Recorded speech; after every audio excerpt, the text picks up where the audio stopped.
Hello, mambo vipi? Kama wewe ni graphic designer naomba unisikilize kwa makini sana. Kumekuwa na mazingira wengi wanatengeneza mazingira ya kuona motion graphics ni kitu kigumu sana. Na motion graphics ndio skills kwa sasa hivi ambayo inaweza kukupatia fursa nyingi.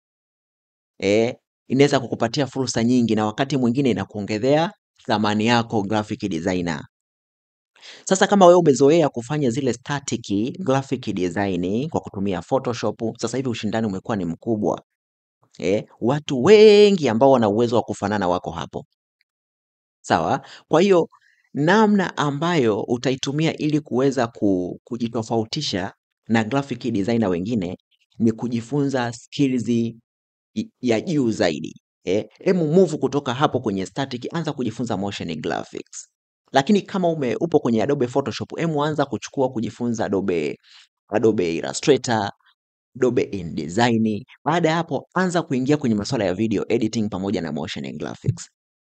Ni sehemu mzuri sana ambao unaweza kuongeza kipato chako, lakini pia unaweza kuongeza thamani. Watu wengi sasa hivi wanahitaji video zenye mjongeo. Wengi sana wanahitaji video, content creation sasa hivi ni wengi, wafanyabiashara wengi wanahitaji content sasa hivi.